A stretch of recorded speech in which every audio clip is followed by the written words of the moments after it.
Hi, I'm Rob Cosman. Welcome to my shop. If you enjoy planing, being able to plane a wide surface and not have plane tracks, those marks from overlapping passes, is a big deal. Stay with me. I'm going to give you 7 tips on how to avoid plane tracks.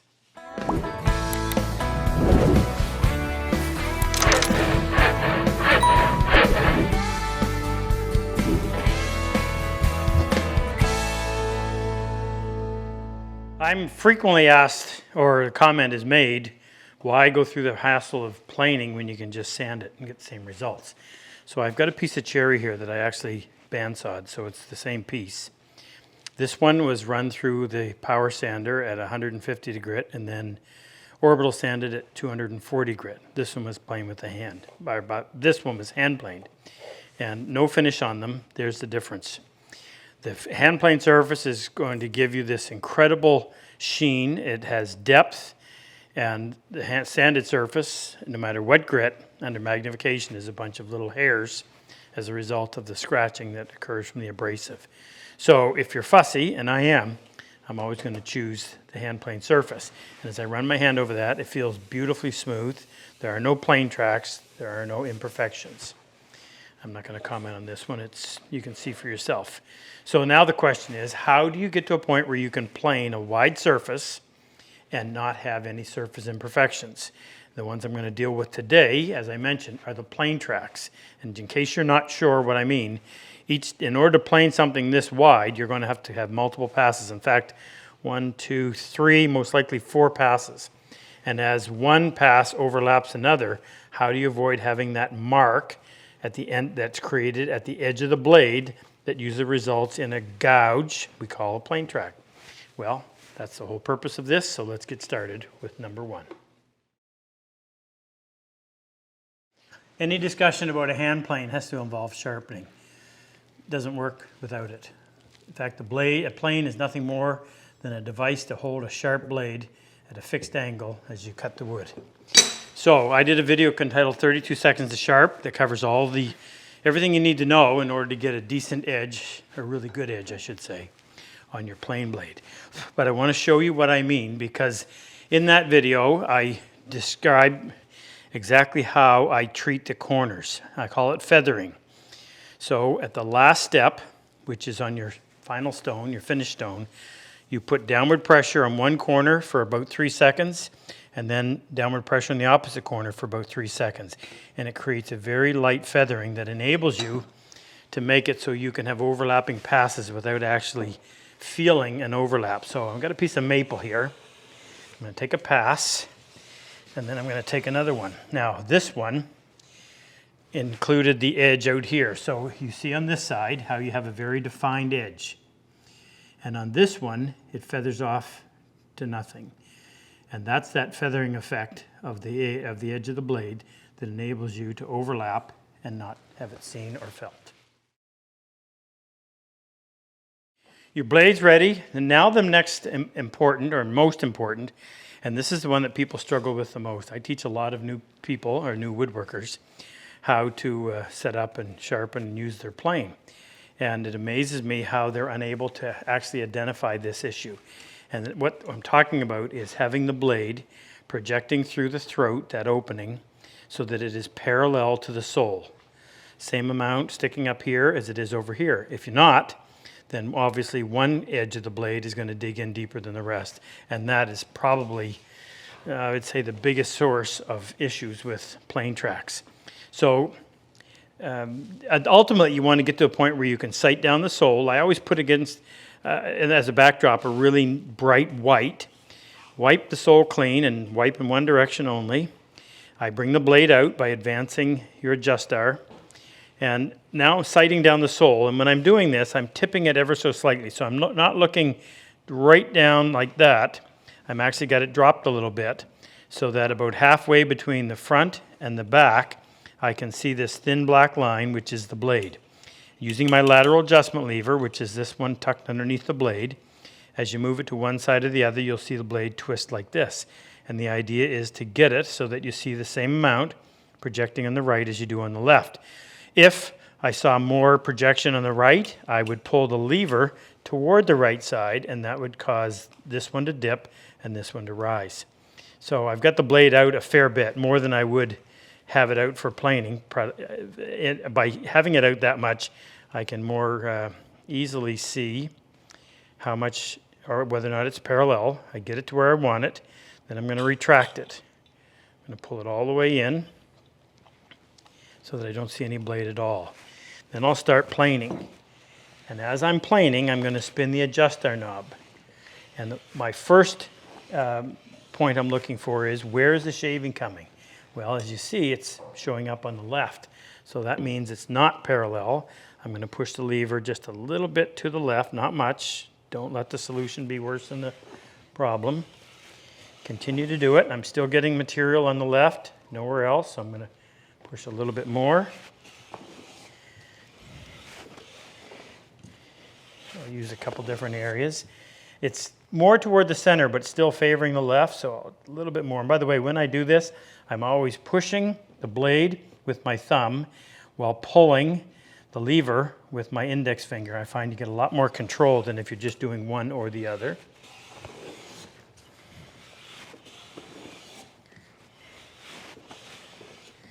Still favoring the left. A little bit more. Okay, that came right out of the middle of the plane. Now, that's ultimately where you want to be. In the process of getting there, we've got this little device we found, and this is going to allow you to have an aid in determining this. So turn it on, magnets hold it in place. You want to zero it in, and then move it over to one side, and it's showing the blade projecting 2/1000 of an inch.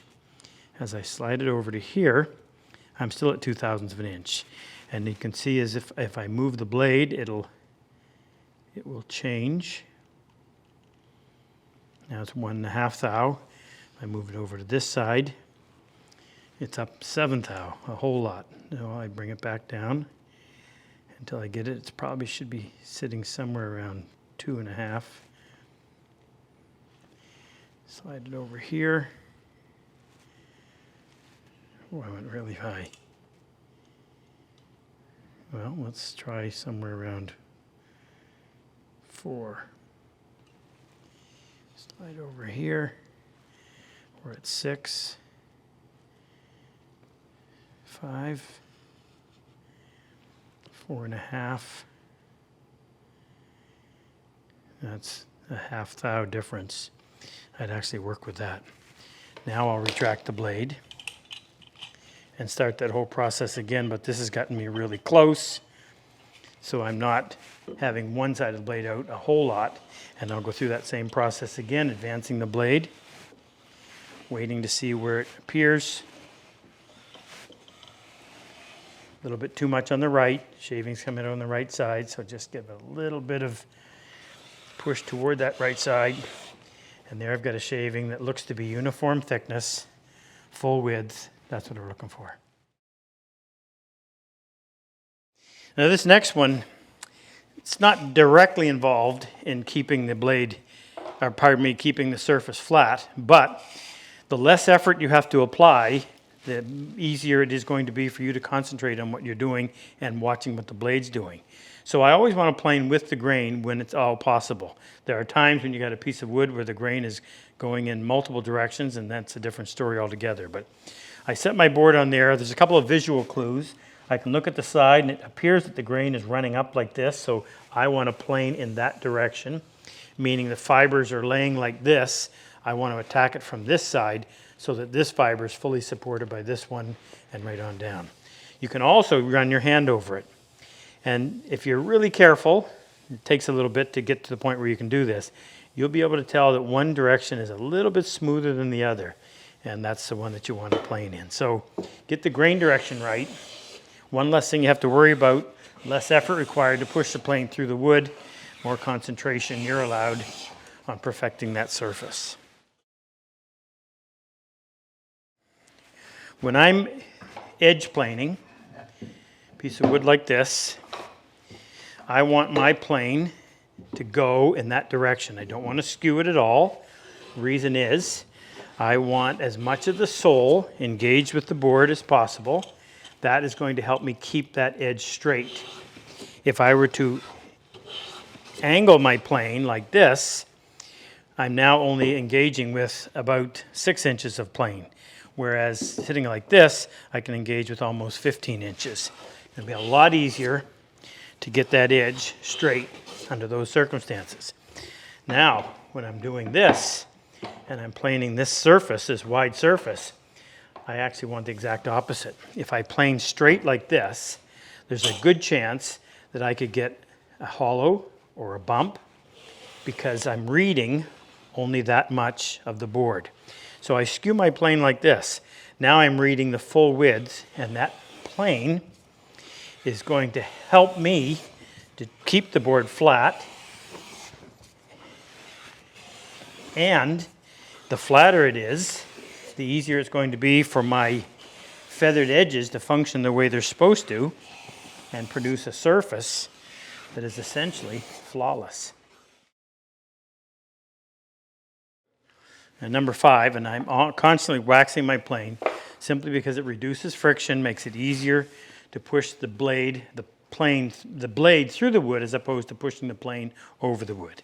If I've got mill marks, perhaps a couple of areas that need some special attention that I've got to get rid of, I don't want to be taking those shavings off thousands at a time. So in those circumstances, I'm going to take a fairly heavy pass.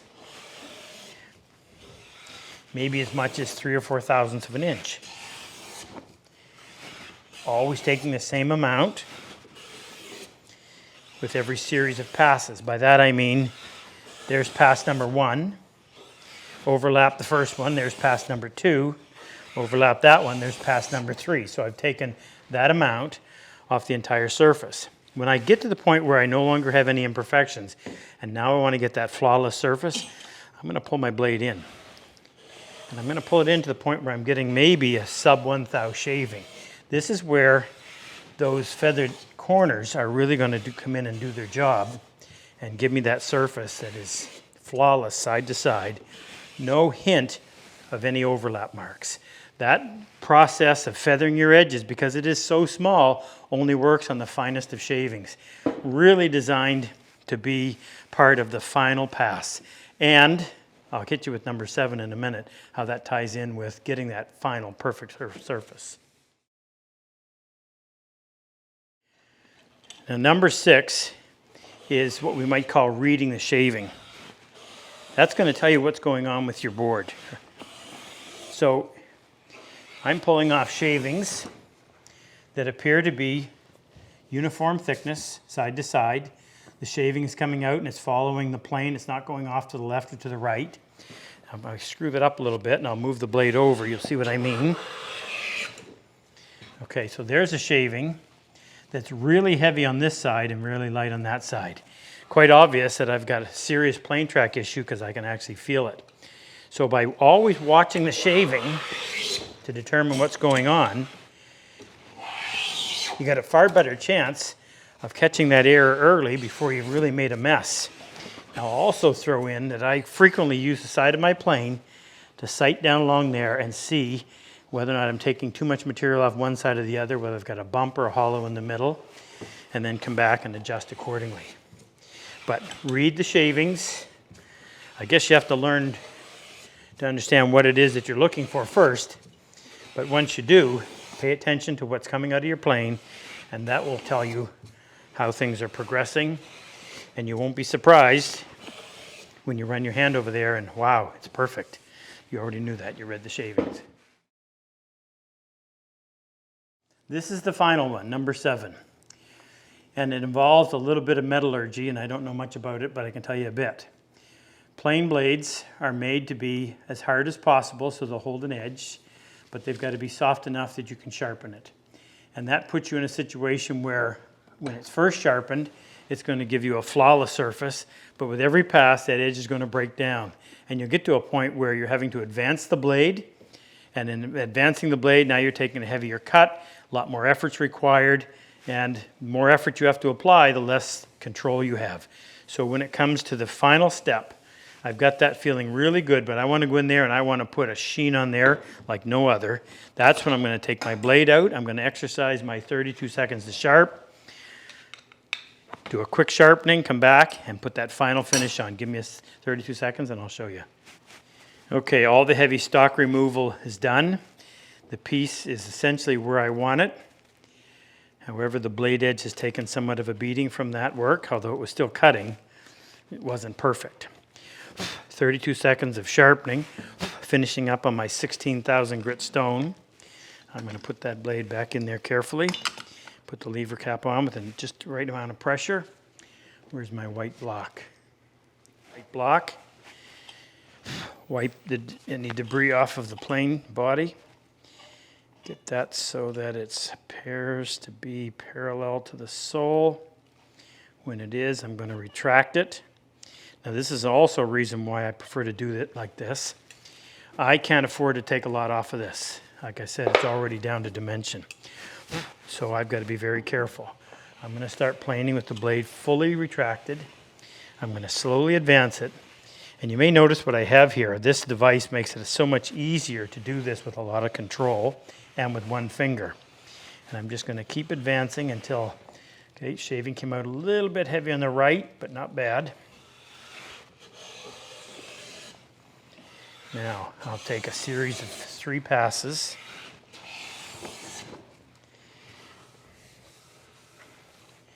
I'm actually going to retract that blade a little bit, go a little bit more.